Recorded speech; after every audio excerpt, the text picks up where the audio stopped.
This scientist discovered a demon and raised it as his own son. One problem, he's destined to end the world. Count me in. The screen is blank and then we start descending into Earth with this man who was a paranormal advisor to President Roosevelt, telling us some stuff about himself. He says it all started in 1944 when he was 28 and was on a classified mission off the coast of Scotland. The Germans desperately wanted to upset the balance of war, so they combined science and black magic. Then something happened one night which affected the course of history and changed his life forever. Voiceover is now over, and now we see soldiers running into a tunnel while it rains. The day is the 9th of October, 1944. We see a man, Professor Broom, hand a rosary to one of the soldiers, Sergeant Whitman, who is just at the foot of a life-size cross of Jesus. He says his men will need it. Whitman doesn't accept the rosary. Instead, he offers the professor a rifle. He doesn't accept it. He says he abhors the use of violence. Then the sergeant leaves him there and goes to meet his men. The professor turns to Jesus and seems to mutter a prayer before joining the troop. They crawl up to some place and they see a building which has this sussy sign on it, and soldiers are swarming around. Then they see a man with a gas mask on. His name is Karl Ruprecht Cronin, I think, and he's Hitler's top assassin. Broom says if Karl is here, then this is worse than he thought. Then we see a bald man, Grigori, telling a woman, Ilsa, that no matter what happens tonight, this book will guide her back to him. Then he puts a finger on her head and says that he's granting her everlasting life, youth, and the power to serve him. While they're there, General Klaus von Krupp calls out to them and tells them it's time. Talking to Grigori, the general refers to 5 years of research and construction, and he reminds them that their boss doesn't look kindly on failure. Grigori assures him there will be no failure. He promised the man in charge a miracle and he'll deliver one. Now Karl is attaching some machine to Grigori's hand while he delivers a speech. He says what he'll do tonight will never be undone, and their enemies will be destroyed. He says some incantations, then some sparks start flying from the attached hand and a portal opens. A lamp is sucked into the portal and it flies into space. Meanwhile, Whitman and his men are watching from behind a rock, and some silly guy tries to take pictures before he's dragged down. It's crazy that people have been doing things for the gram since before the war. One of the Germans notices them and starts walking towards them, but they throw 2 bombs and he's blown away towards the portal. Then a shootout ensues. Karl is having a good time clapping Whitman's men. Now he's going for Broom, who's on the floor, but one of the soldiers starts shooting at Karl. It does nothing to him though, because he has on a protective bodysuit. But then a bomb explodes and it slams him to the wall, and a rod is sent into his chest, and he dies. Due to death, or so it seems. Finally, Grigori is sucked into the portal just before it closes, but Ilsa manages to run away with her book. Whitman thinks it's all over, but the professor is suspicious. He suspects that something must have come through from the portal because it was open for too long. So he asks Whitman to instruct his men to search the area thoroughly. As they're trying to help the injured Broom to somewhere safe, they notice that Karl's body has disappeared. The rod is still there, but the man no longer is. Now we see Broom sitting down and nursing his wounds when a soldier comes and asks him if he really believes in hell. Broom says there's a dark place where an ancient evil slumbers and waits to return. He says Grigori only gave them a glance. Then he tells them a bit about Grigori. He says he was poisoned, shot, stabbed, clubbed, castrated, and drowned in 1916, but somehow they still saw him tonight. Then they hear a sound and Broom gets up and limps towards where the sound came from. A small creature pops out and the soldier immediately starts shooting at it. He thinks it's an ape. Broom says it's not. The rest of the pack show up after hearing the gunshots and they're all ready to shoot at the thing, but Broom stops them. He offers the creature some chocolate and it grabs it with its really huge hand. It appears Broom was right after all. Something did come through from the portal. The professor then asks for a blanket and manages to convince the thing to jump down and get into the blanket. They now see that he's a harmless little thing, so they all warm up to him. They start taking care of him together and even name him. Naturally, he's named Hellboy. It certainly matches the appearance. They all take a picture with him, and wait a minute, the movie is just starting. Oh wow, we're in for a long ride. Now we're in Moldavia and it's the present day. We see some men walking up an icy mountain being led by a woman holding a book. They find an inscription on a rock and then break through ice and keep walking until they get to a place which they say is sacred. The man in front asks for his gold. A bar of gold with a sign on it is tossed to him, and he's stabbed from behind. His blood runs through the channels on the ground and boom, some guy appears from underneath. It's Grigori. Remember he told Ilsa that the book would lead her back to him? Ilsa calls him master and asks what they have done to his eyes. Get you a girl who calls you master. Now we cut to the Lexington Oncology Center, New York, where some doctors are in a lab. A gray-haired man is dressing up, and they're telling him he has a malignant sarcoma in his lungs, spine, liver, and basically he has approximately 6 weeks to live. They offer him pain management, but he says he'd rather be at home. He has some arrangements to make for his son. This old man has a rosary around his hand, by the way, so that alone tells you he's Professor Broom. The doctors tell him he can get a second opinion, but he says that won't be necessary, and he leaves. Outside the hospital, he comes across a TV where Tom Manning, the head of operations at the FBI, is on a TV show talking about a sighting of Hellboy. Manning is actually there to disprove the existence of any such thing. He looks at the camera and sends a clear message to the Bureau for Paranormal Research and Defense, or B.P.R.D, and says that there's no such thing. Now we head to the B.P.R.K office in Newark. A man named John Mayers arrives on a bike and he says he has just been transferred from Quantico. Then some machine thing pops out and nearly blinds him, all in the name of scanning his eye. guy. He's eventually let in, and before he can even introduce himself to the guy there, the man tells him he's late. Before he knows it, the ground opens and he descends to section 51. He enters a room where there's an alien-looking thing in a glass asking him to turn the pages of a book. Then Professor Broom pops out and introduces himself. John tries to introduce himself, but the alien just cuts him off and does that for him instead, telling him all about himself. John, of course, is shocked. He's about to ask how it knew all that, but Broom cuts him off and tells him to refer to the alien guy as he, not it. Those are his preferred pronouns. This movie was ahead of its time. Broom goes on to tell John about this alien guy whose name is Abraham Sapien. He was born the day Abraham Lincoln died, and that's how he got his name. Weird flex, but okay. John asks how Abe knows so much about him, and Broom just tells him that Abe possesses a unique frontal lobe. He now gives John a little history talk as he takes him to meet a man in a suit named Clay. Broom then hands him 2 bars of chocolates and turns around to leave. John is shocked that he's not coming with him. Broom tells him that he handpicked him from 70 Academy graduates, so we better make him proud. Clay then opens a metal door and takes him into a room where he meets Hellboy. John is starstruck. He has read a lot about Hellboy in comics. Clay tells Hellboy that John is his new liaison, and Hellboy says he doesn't want him. Clay tells John to offer the chocolates and he does, so Hellboy starts to come around. Clay also tells him not to stare at his horns because he doesn't like that, but he can't stop himself. As he's still staring, an alarm goes off, and Hellboy says, "Let's go fight some monsters." And that's exactly what I came here for. We quickly cut to the library where the alarm was triggered. The place is crowded. Reporters, bystanders, everyone is here. Then Hellboy and Abe arrive in a garbage truck. They get in and meet Broom. They open a box and Hellboy is checking out some weapons while Abe is running his hands through a door. He says behind the door is some dark entity who's evil, ancient, and hungry. So Hellboy says he'll go in and say hi. He goes in and asks for the door to be shut behind him. An alpha male like this needs no backup. John is surprised that he went in alone, and Abe just says he likes it that way. Inside, Hellboy sees the creature and the mess it has made. And just as Abe is telling him about the creature, it falls to the floor and runs away. Hellboy shoots at it as it runs, and it falls to the floor. He thinks the job is done and he's walking through the door, but Abe tells him the creature is also known as the Hound of Resurrection. Hellboy turns, and the body is no longer where it was. He asks Abe how then he's going to clamp this thing permanently, and Abe doesn't know. So Hellboy turns back to try and complete the job, but just as he turns, the creature shows up and throws him through the door. It starts throwing him around. He's really showing Hellboy,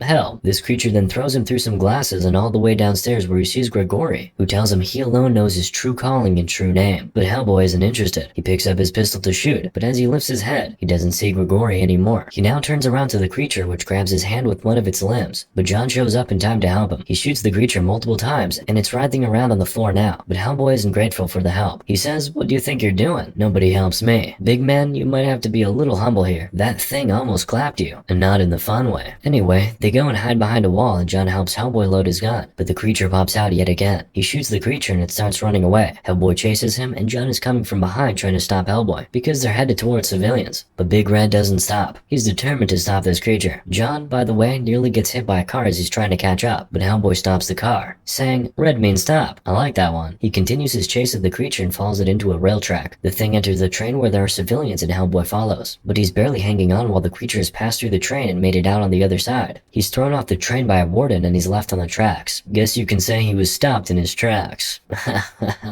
The creature drops down and their fight continues, but Hellboy finally puts his big hand on the track and the creature is electrocuted, pretty much fried. He then says, "I'm fireproof, you're not," as he lights his cigar and talks to John. He tells him to tell his dad, Professor Broom, that he'll be home but he shouldn't wait up. John insists that he has to go with him, but Hellboy just tells him goodbye. Wait a minute, is the creature resurrecting again? Because what are those things coming out of his body? Anyway, we'll see those things in a minute here in this locker room of an abandoned subway area, where Ilsa just finished shaving Grigori's head and hands him a fresh pair of eyes. Yes, there they are. Grigori says the creature just fulfilled its destiny, die in peace and be reborn again and again. Then Ilsa says it's just 7 more days until the eclipse. The things from the creature disappear in Grigori's hand, and we now see 2 more of the disgusting creatures rising up. Back to Hellboy. He nicks a pack of beer and heads to a psychiatric hospital minimum security unit to see a girl. Oh, even Hellboy has a girlfriend, but I don't? Isn't that just fantastic? The girl, Liz, comes out to see him, and he says he just wanted to see her. Now, Tom, you remember, right? FBI head of operations, pulls up in a limo to see Broom at the library. Abe feels a sword and says they were here. So Broom goes and puts his hand on Abe's hand and asks him to show him what happened. He can now see the entire thing play out. Carl climbs down and then Ilsa shows up and smashes the glass. Carl then slashes the statue with his sword just as cops gather and start shooting at him. He ricochets the bullets back to the first 2 men who were shooting from up. The remaining cops downstairs start shooting at Carl, but of course, the bullets don't penetrate. Instead, he claps all of them one after the other. Grigori now shows up and Ilsa empties the contents of the container she took from the statue on the floor. He then brews something out of his mouth and puts it on the grains on the floor. Then he says, "For each one of you that falls, 2 shall rise," as the things stand up to form that disgusting creature. Broom has seen enough, but now he's weak. speak. Abe can tell that he's really sick, but Broom says he doesn't want Hellboy to know. Then he tells Abe that 60 years ago, Grigori and his crew tried to destroy the world, and now they're back in his lifetime to finish the job. All this is happening while Hellboy is still with his sweetheart begging her to come back. Sam. She says no, not this time. She doesn't like it here, but at least she hasn't had an episode in months. Also, she says she's learning to control her powers and where it comes from. She says for the first time in her life, she's not afraid. Just then, John, Broom, Clay, and a few other guys pull up at the psych hospital to take Hellboy home. Liz then stands up to leave. She tells Hellboy, she calls him HB by the way. How sweet. Anyway, she tells Hellboy she has a chance out here, and if he really cares about her, he won't come back. Then she leaves. Just then, John approaches Hellboy and tells him it's time to go home. Just then, he falls. Apparently, he has lost a lot of blood. As they take Hellboy away, Liz and John stare at each other for a bit, but say nothing. Broom observes that though. Back at home, Abe is operating on Hellboy, and he says he was burned by some organic acid. Then Broom starts telling Hellboy he worries about him, and tells him he won't be around forever. Then Abe finds out that this little creature which latched onto Hellboy's skin laid 3 eggs in him. Abe puts the eggs under a microscope and starts telling them about the eggs. He says they're sensitive to heat and light. They need a humid, dark environment to breed. So Broom says they'll have to head back to the train tracks tomorrow with some agents to search the whole place, to find the eggs and destroy them. Now we see John doing some research on Liz. She has pyrokinesis. Just about that time, we see Grigori in Liz's room. He tells her to dream of fire and then kisses her forehead, and something lights up there. Now she's dreaming of when she was younger and was being chased by some bullies in school, and she used her superpowers to set fire everywhere. No chill. The fire then transcends the dream world and actually burns down the entire hospital. Then we see Hellboy asking Broom, how many buildings does she have to burn down? She belongs here. But the professor says, that's not what she feels. She may never feel it. Her choice. Her body, her choice. Wow, this movie really was progressive. Now John says he thinks he can bring Liz back after reading her file. He just needs to talk to her. Hellboy doesn't seem to buy the idea very much, so he sort of roasts John. That's enough to put John off. Next thing we see is John telling Broom that he's not his guy. Hellboy doesn't respect him and doesn't want him around. So Broom just tells him he's dying, and he worries about Hellboy just like any father would about his son. He tells John that all he asks is for him to have the courage to stand by Hellboy after he dies. He tells John that Hellboy is born a demon and nobody can change that, but his job is to help him become a man. Surely that's enough convincing, but John still goes to see Liz. He's first briefed and asks if he's sure he wants to go in and see her. Of course he does. He goes in, introduces himself, and goes straight to the point. He tells her that Broom asked him to invite her back to the bureau. She says she has quit the borough 13 times, but she always goes back. Where else would she go? That's a pretty clear yes. Now we see Hellboy, Abe, and some agents at some abandoned subway area. Abe can feel a pulse at the other side, so they go over. There's no door, so Hellboy just starts breaking the wall. While the agents are talking about getting a request for a permit, the loud bangs alert Carl. Hellboy now takes off the lid to some underground water place, which Abe dives into. There's a creature there and Abe notices it just as he's picking the eggs. Then boom, Hellboy sees Carl and immediately starts chasing him. Of course the agents follow, but Carl loses all of them. It's his hood anyway. Meanwhile, in the water, that creature attacks Abe just as he drops the little thing Hellboy gave him. The creature's really beating Abe's ass, man, but he manages to hide. Back up, the agents see 2 creatures just hovering around the hole. One agent tries to shoot, but the creature just grabs him by the face before he can even get a bullet out. The other agent immediately runs away, but is chased down and pounced on by the other creature. The last agent standing, Clay, is now communicating with Hellboy and asking where he is just as Hellboy once again comes face to face with this creature he once clapped. The brawl is crazy now, and they both land by the train track where civilians are. The fight seems very evenly matched, but the creature takes a huge lead when some part of the building collapses on Hellboy. But Hellboy stands up looking more menacing, even though he doesn't do much. The creature literally just flings him away. Hellboy gets up again, and this time does a better job of beating the creature. A moving train comes and finishes up the job for him. He even saves a woman's kittens in the process. But by now, we already know the drill. Once one dies, 2 more resurrect, and we see that happen in real time just as Abe comes out of the water. Carl now shows up where Clay is. Clay shoots Carl and then Carl stabs him. He does that and then lays down beside Clay and turns a button on his chest. Wait, is he dead? Anyway, Hellboy shows up and tries to send a message to the rest of the agents that Clay is down, but they're all dead. No one can read you, HB. But while Hellboy is going through his sad moment, his love interest is enjoying the air of freedom in her face as she's in the cab going back to the bureau with John. She's taking pictures, but John tells her it's not safe to be putting her head outside the car like that, and tells her to come down. Does she listen? Of course not. But if you can't beat them, join them, right? So John joins her to poke his head outside the window, and he lets the picture she took of him fly away. Back at the bureau, Abe is now back in his pod, and Tom starts going in on Hellboy. He tells him he's reckless, and finally says that after he's done clapping every monster out there, there'll still be one left. Him. So Hellboy just picks up some metal thing and acts like he's going to throw it at Tom, but just puts it through the glass instead. He might be a demon, but he has a conscience. Tom starts yelling that he wants Hellboy locked up. Meanwhile, Liz and John have made their way way inside the building and are now exchanging pleasantries with Broom. Hellboy sees Liz and you can see how that immediately warms his heart, but everyone quickly departs from him. John now goes to check up on Liz in her room, and they seem to be getting along, perhaps too well. I don't think Hellboy will like that. Well, speak of the devil, all possible pun intended. We see Hellboy on his bed preparing something he wants to say to Liz, and as if on cue, she comes in. But as Hellboy tells her she has something to tell her, she says she's about to go out for a cup of coffee with John. Hellboy doesn't like the sound of that, and you can see it in how he's now acting towards John. Anyway, let's take a break from this love triangle and go back to Professor Broom, who is currently recording himself while he examines Carl's body. Oh, Carl is really dead? Broom looks up and asks, what horrible will could keep such a creature as this alive? Meanwhile, Hellboy has escaped from his room. He's following Liz and John. He's a really jealous lover, I see. What he doesn't know is that John is playing wingman for him. He's telling Liz that Hellboy loves her, and Liz says she doesn't know what she feels, but what she knows is that she thinks about HB every day. John and Liz keep walking and Hellboy keeps following, and he sees Liz take John's picture, and he starts pacing up and down like a high school boy. He tries to fly down and confront them, but he doesn't succeed, so he climbs back up, where he sees a little boy who recognizes him as Hellboy. He tells the little boy not to tell anyone, but I doubt this boy will be staying quiet. Meanwhile, back at the bureau, Broom is informed that Hellboy escaped, and he just says that Hellboy will never change and goes back to his research. And now, we see Carl wake up and get dressed. I just knew he couldn't be dead. Hellboy is still stalking John and Liz. In fact, he has gotten a little too comfortable. He's eating cookies with milk with his new friend while he watches on. He sees John put his arm around his girl, and that's when he loses it. He picks a stone and throws it at John's head, but of course, John can't tell where it came from. Broom is still doing his research just as Carl descends from the stairs. And guess who he finds sitting in his room? Grigori. He says something about using Hellboy to destroy the world after Broom is dead, and he puts his finger on Broom's forehead and shows him a vision of Hellboy bringing about the end of the world. Grigori says he knows Hellboy's real name and asks Broom if he wants to know what it is, but the professor says it doesn't matter. What matters is what he calls Hellboy, which is son. How sweet. He now heads to his table, puts his rosary down, and says, I'm ready. So Carl drives his sword into Broom and he falls. Now just take a look at Hellboy. They just clapped your dad, but here you are stalking a girl you like a little boy. Perhaps worse than a little boy, because the actual little boy in this situation is telling him to just go and tell the lady how he feels. But just as this kid is offering his 2 cents, some agents pull up to Liz and John in a car, and Hellboy can just tell that something is wrong. He immediately heads home, and now we see him kneeling over his father's body. Next, it's the funeral. And